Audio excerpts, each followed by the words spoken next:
quiero mencionar dos cosas antes de empezar con mi presentación.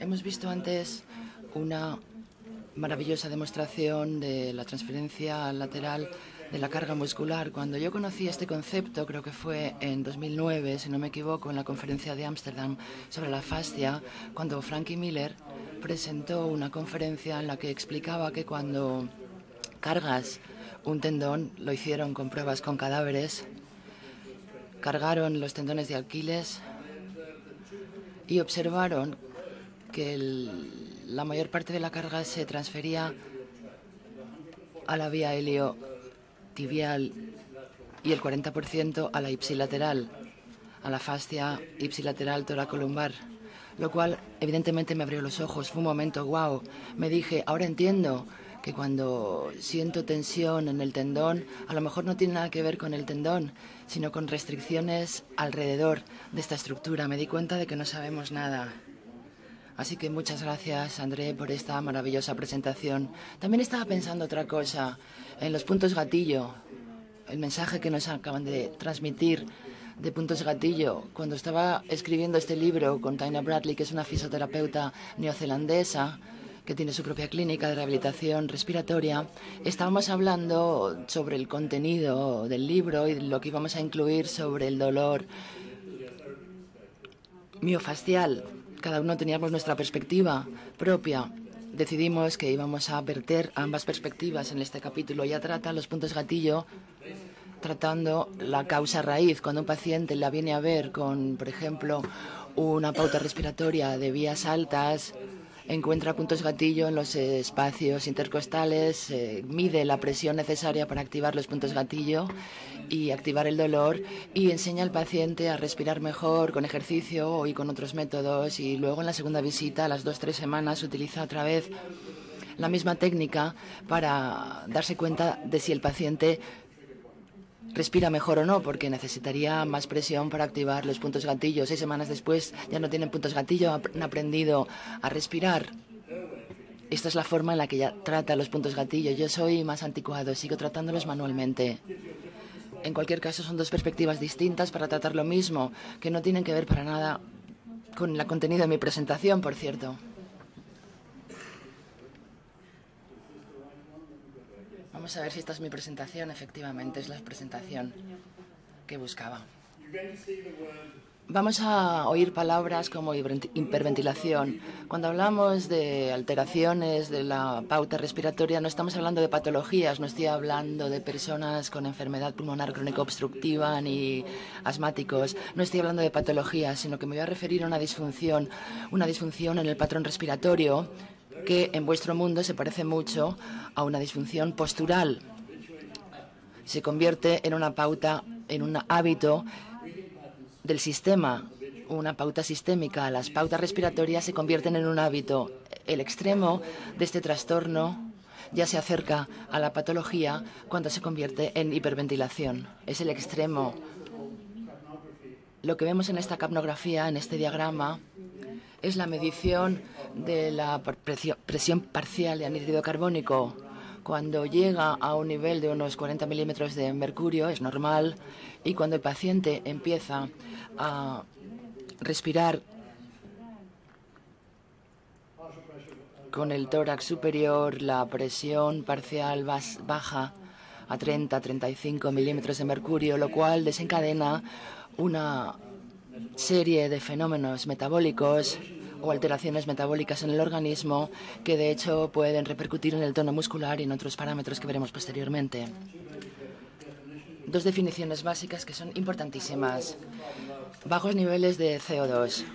Muchos consideran que las alteraciones del patrón respiratorio tienen que ver sobre todo con la oxigenación. La oxigenación es un efecto final, pero no es uno de los primeros efectos.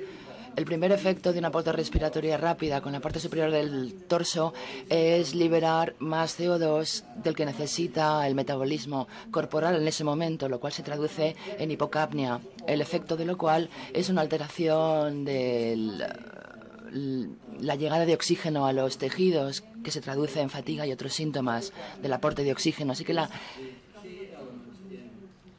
hipocapnia es un elemento clave cuando estudiamos una pauta rápida de respiración con la parte superior del tórax en cuanto este es el sistema nervioso central mediado o que es un elemento que media el tono, y esto tiene que ver con el tono pasivo, que es intrínseco de los tejidos. Ambos se ven afectados por las pautas respiratorias de formas muy distintas, por cierto. El organismo tiene una excitación del sistema simpático, se producen factores o hay una serie de factores neurológicos que incrementan el tono muscular, pero al mismo tiempo hay factores que veremos posteriormente que son fruto de cambios bioquímicos, cambios metabólicos, que es donde nos vamos a centrar ahora.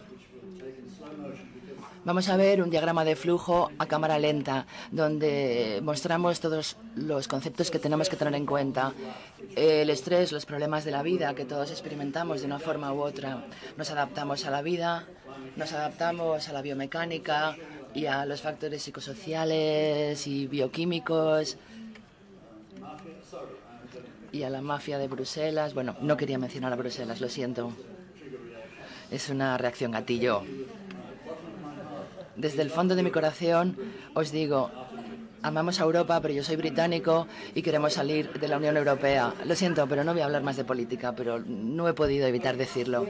En cualquier caso, el estrés, que se traduce en ansiedad o aprensión, lo cual a su vez desencadena hiperrespiración, una pauta respiratoria más rápida, pero si empezamos desde el otro extremo, si empezamos respirando más rápidamente, vamos a acabar ansiosos. Vamos a dedicar un minuto a una experiencia personal, porque me empezó a interesar la respiración. Yo llevaba ya en ejercicio unos 30 años y me vi obligado y un día tuve que volar a Edimburgo desde Londres para hacer un vídeo, para promocionar uno de mis libros.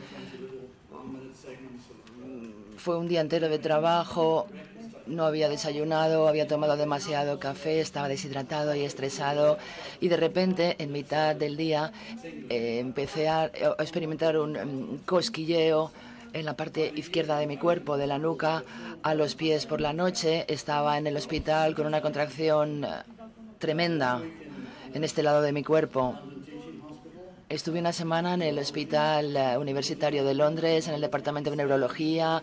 Me hicieron todo tipo de técnicas de imagen y todo tipo de pruebas y no encontraron nada, la verdad. Me dijeron, no te pasa nada, excepto el neurólogo me dijo, vamos a intentar otra cosa. Vamos a hacer una prueba de hiperventilación voluntaria. Respira rápido durante un minuto. En cuestión de 30 minutos habían repetido todos los síntomas interiores. Esta contractura puede producirse en menos de un minuto después de hiperrespiración, y luego veremos los motivos que lo explican. Me interesa la respiración no por motivos académicos, evidentemente hay motivos académicos, pero sobre todo son motivos muy personales. Toda esta ansiedad desencadena la hiperrespiración y viceversa. El organismo, el cuerpo, entra en la respuesta de luchar o huir, y se incrementa la frecuencia cardíaca, los músculos se tensan, lo cual alimenta la ansiedad. Cuando se activan los escalenos, los intercostales, la zona del diafragma y estos músculos se ven activados, estos músculos, muchas miles de veces al día, más de lo que necesita el organismo. Los síntomas más comunes son dolor en la cabeza, en los hombros, en el cuello, en toda esta musculatura accesoria de la respiración, lo cual nos lleva a la parte más importante, porque lo que hemos dicho hasta ahora es evidente. Pasamos ahora a lo más interesante. Perdemos demasiado CO2. El dióxido de carbono se recluta del ácido carbónico en la sangre que circula por el torrente sanguíneo para mantener el pH a niveles correctos, 7,3 alrededor de este nivel, que es el pH donde tiene que estar en nuestro organismo. Cuando respiramos en exceso, la sangre se convierte en una sangre demasiado alcalina. Perdemos demasiado ácido carbónico, llega el pH a 7,4 o 7,5 y se producen grandes cambios metabólicos en el cuerpo. Se llama alcalosis respiratoria, que lleva a una cosa que denominamos el efecto Bohr, B-O-H-R, un efecto que describió Bohr, danés, en 1906 aproximadamente. Su y sus colegas identificaron la forma en la que la hemoglobina libera oxígeno en el organismo. La molécula de hemoglobina sale del corazón, llega a los pulmones y entra en contacto con el oxígeno. Lo hace en los pulmones porque es la parte más alcalina del organismo. Luego sale de los pulmones y llega a algún lugar del cuerpo donde los tejidos piden oxígeno, pero si todo el torrente sanguíneo está más alcalino, va a liberar oxígeno de forma menos eficaz. Los tejidos están infraoxigenados porque hay demasiado poco anhídrido carbónico, CO2. Y luego el organismo no dice, bueno, qué bien estoy. Intenta reequilibrar el pH excretando bicarbonato. Salen iones de calcio, de magnesio de los riñones. Se calcula que 1 o 2 minutos de hiperrespiración pueden inducir la alcalosis. Si fuese un único episodio al día, si le lleva a los riñones 24 horas reequilibrar el pH. Pero si somos una persona muy ansiosa, que hiperventilamos constantemente o muchas veces al día, nunca recuperamos el equilibrio. El resultado final de todo ello son bajos niveles de calcio y de magnesio, cambios neurológicos. Los nervios funcionan con mucha menos eficacia. Cambia también el umbral del dolor. Y en un entorno alcalino, los músculos lisos del cuerpo se contraen donde están, en las venas, arterias, en el intestino, y ahora lo sabemos también en toda la fascia. Se incrementa el tono facial. Tenemos entonces una serie de fenómenos que se van produciendo únicamente porque hay un desequilibrio en la pauta respiratoria, en el patrón respiratorio. Y estos son algunos de los síntomas que no tengo tiempo de leer. Quizá los intérpretes puedan hacerlo, pero desgraciadamente no podemos porque no vemos bien la pantalla. Vamos a pasar entonces directamente al siguiente capítulo, porque todo esto durante la fase de postovulación del ciclo menstrual se ve agravado. Las alteraciones del patrón respiratorio afectan el 70% de las mujeres y el 30% de los hombres. Diferentes estudios muestran unas grandes diferencias de la prevalencia entre sexos por motivos quizás hormonales. Se acelera el patrón respiratorio en la postovulación. Si una persona tiende ya a ser ansiosa y tiene estresores en la vida, me han dicho que la vida de las mujeres modernas es una vida bastante estresada. En la fase de postovulación, muchos de los síntomas premenstruales que se experimentan, y esto lo sabemos desde los últimos 5 años, son idénticos a los que induce la hiperventilación. Y por tanto podemos empezar a vislumbrar elementos que indican cambios neurológicos y constricción de músculos lisos que incrementan el tono muscular porque incrementan el tono de la fascia. Volvemos a ver otra vez el concepto de antes, hipocapnia.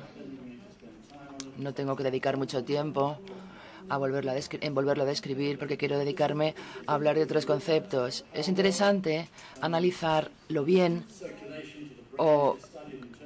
que está estudiada la respiración en el cerebro en lo que se refiere a la reducción de CO2 y alcalosis respiratoria. Y me refiero a los cirujanos, a las personas que trabajan en cirugía intracraneal. De ahí proviene mucha de la información que hoy conocemos y utilizamos en nuestro campo.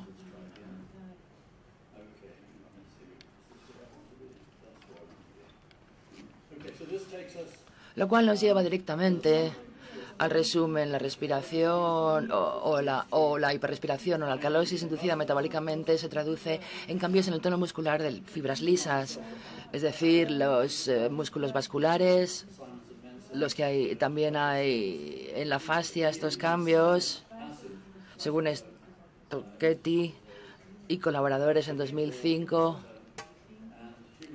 También encontramos en la fascia células de músculo liso y, por tanto, la rigidez facial tiene una gran repercusión en el tono muscular.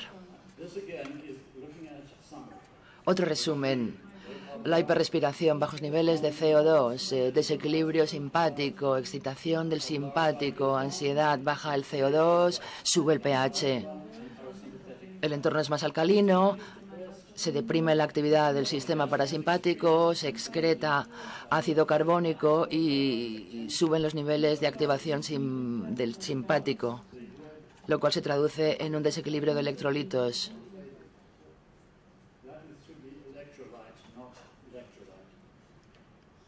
Está cortada la palabra, quiere decir electrolito. No sé por qué no se ve la E en la pantalla. Se produce un incremento en las hormonas del estrés, también un incremento de la adrenalina y una serie de efectos que ya hemos visto muy de pasada.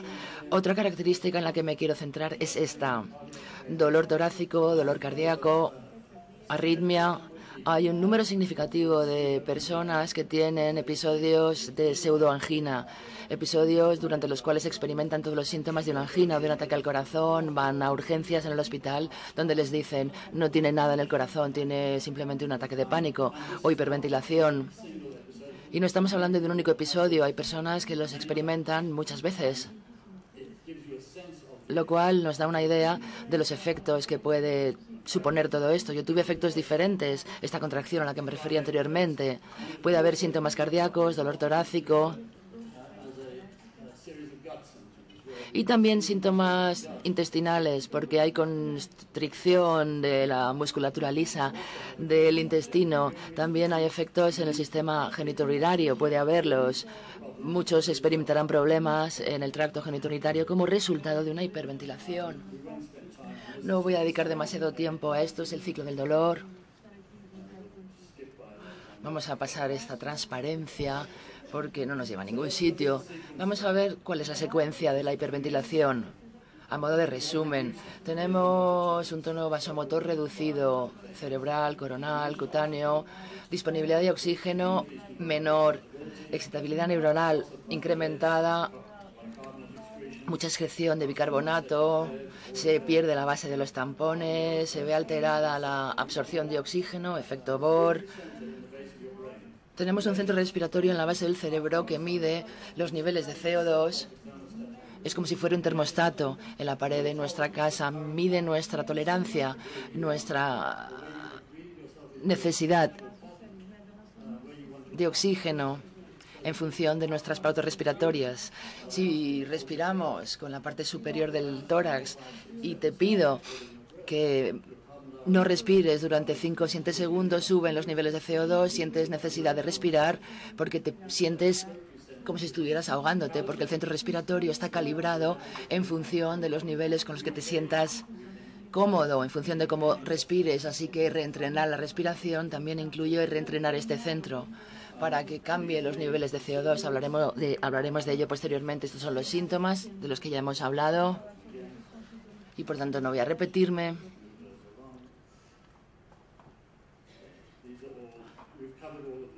Ya hemos hablado más o menos de todos estos síntomas. Vemos aquí toda esta información en otro gráfico. Dominancia del sistema simpático en la respiración, incremento del tono muscular, disnea, fatiga, etcétera, etcétera. Vamos a ver un ejemplo. Este es un estudio bastante reciente realizado en la Escuela de Osteopatía de la Universidad de Gales, en Grenoble, donde se han centrado, vamos a ver en qué se han centrado, en el eje de abscisas, el horizontal. Vemos la presión parcial de anhídrido carbónico 40, se considera un nivel normal. Esto sigue siendo normal. Alrededor de 35 también.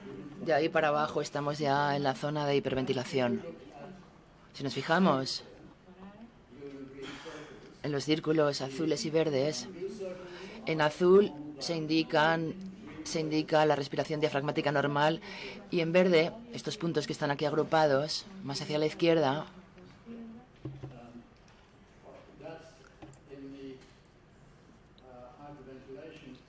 vemos la situación en hiperventilación. Cuando estas mismas personas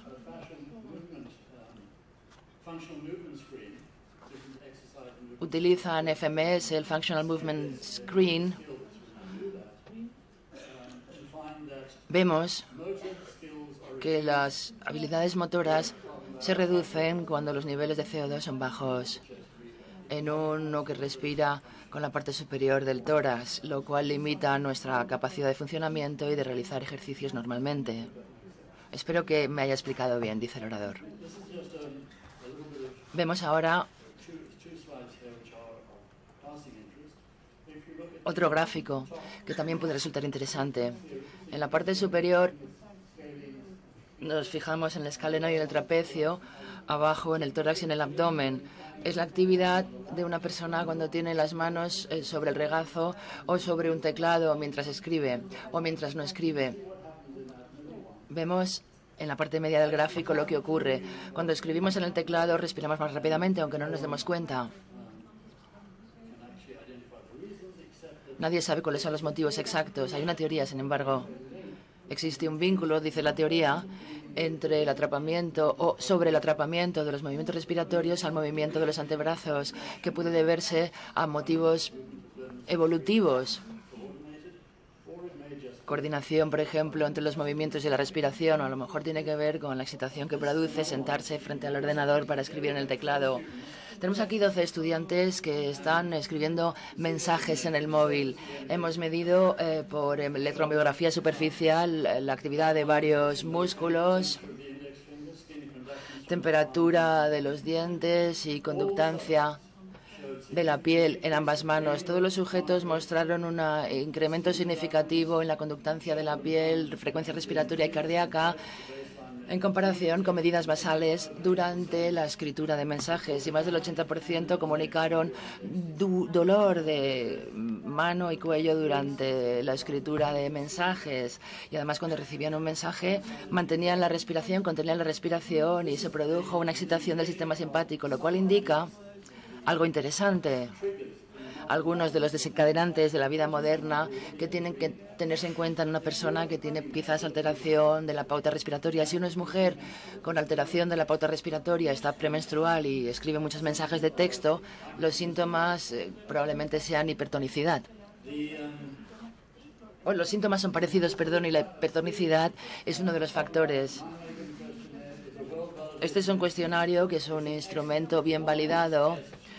El Nijmegen, con una exactitud del 90 al 95%, lleva muy poco tiempo realizarlo para identificar una alteración de la pauta respiratoria. Todo lo que tiene que hacer el paciente es enumerar sus síntomas en la columna adecuada. Nunca, muy pocas veces, a veces, con frecuencia, muy con frecuenciamente. Los síntomas: dolor torácico, tensión, visión borrosa, mareos y demás. Supongo que hay una versión en español. Es un cuestionario que lleva utilizándose más de 35 años, que se ha actualizado frecuentemente. En cuanto a su puntuación, si la puntuación final es superior a 19, estamos cerca de la hiperventilación. Puede haber signos y síntomas en el paciente. Podemos realizar varios tipos de evaluaciones. Podemos centrarnos, por ejemplo, en los movimientos de las manos, expansión lateral. Podemos centrarnos en diversos ángulos anatómicos que nos producen indicaciones muy útiles. También podemos hacer capnografía, que también indica con bastante exactitud los niveles actuales de CO2 para realizar una evaluación tanto objetiva como subjetiva. Los gases en sangre son el mejor indicador, pero desde luego en cualquier consulta no podemos realizar estas pruebas. La capnografía ya no es tan cara como antes y se puede utilizar con bastante frecuencia. Como este aparatito que vemos aquí, una cánula en la nariz del paciente, le decimos al paciente que respire para conseguir la medición del anhídrido carbónico total expirado en exhalación. Podemos resumir 20 segundos en una única línea y podemos ver entonces la situación de muchos minutos en una única línea. Les podemos dejar media hora con la máquina, con una unidad de biofeedback, pidiéndoles que cambien el nivel, el pico del flujo expiratorio de CO2. Con el tiempo muchos aprenden a respirar de una forma en la que este pico está más elevado. ¿Cómo mejoramos la respiración? Aquí vemos dos variaciones. Este es el modelo de Paul Hodgins, que llamamos el modelo de fisioterapia, y este es el osteopático. El de fisioterapia, lo vemos aquí, mejora la respiración, reduce el exceso de actividad muscular, mantiene la actividad de la musculatura profunda durante la respiración, incrementa gradualmente el volumen inspiratorio hasta el umbral. Yo eliminaría este punto de la diapositiva. Está en una secuencia errónea y optimiza el patrón respiratorio durante la exhalación aprender a exhalar bien, en mi opinión, es lo más importante que puede hacer un paciente para aprender a respirar mejor. Si intentamos centrarnos en optimizar la inhalación, la fase de inhalación, acabamos luchando contra un espacio que no existe. Si lo que aprende el paciente es a exhalar, únicamente no puede inhalar adecuadamente. Así que empezamos con la exhalación para mejorar también luego la inhalación, así como la movilización. Volviendo a Paul Hawkins, postura neutral, reentrenamiento funcional y luego movilización, normalización de tono muscular, control motor, diafragmático, etcétera, mediante el ejercicio, la terapia manual, optimizar el movimiento y la actividad muscular, mejorar la forma y reentrenar el patrón respiratorio. En nuestro planteamiento osteopático empezamos con la eficiencia de la fascia y los músculos, toda la eficiencia de la maquinaria respiratoria. Empezamos con educación, con rasgos faciales, musculares y óseos. Movilizamos entonces la columna torácica y las articulaciones costales. Prestamos mucha atención al diafragma y al suelo pélvico. Cuando hay disfunción respiratoria, hay muchos problemas con el suelo pélvico por una mala respiración. Deactivamos entonces los puntos gatillo miosfaciales y reeducamos al paciente, que tiene que entender por qué le pedimos que haga lo que haga en casa. 5 o 10 minutos por la mañana y por la noche es todo lo que les pedimos, nada más y nada menos. Y a no ser que entiendan por qué tienen que hacer esos ejercicios, no los harán y tienen que ser agradables. Tenemos estrategias para que el proceso sea incremental y lento, para que no tengan que hacer demasiadas cosas al principio. Al principio nos centramos sobre todo en que el paciente aprenda a respirar más despacio, basándolo todo en pruebas, evidencias del tratamiento médico de la enfermedad respiratoria crónico obstructiva. Creemos una apertura muy estrecha hasta que el paciente sienta los primeros síntomas de que tiene que inhalar otra vez, cierra los labios y abre los orificios nasales. Y lentamente, en cuestión de semanas o meses, la exhalación pasa de 2 a 3 segundos a 4 o 5 segundos. El objetivo es una exhalación de 6 segundos, pausa y una inhalación de 6 segundos. Gradualmente reentrenamos la respiración y al hacerlo el centro respiratorio en el cerebro se acostumbra a niveles más altos de anhídrido carbónico y luego hacemos todo lo demás que figura en la transparencia.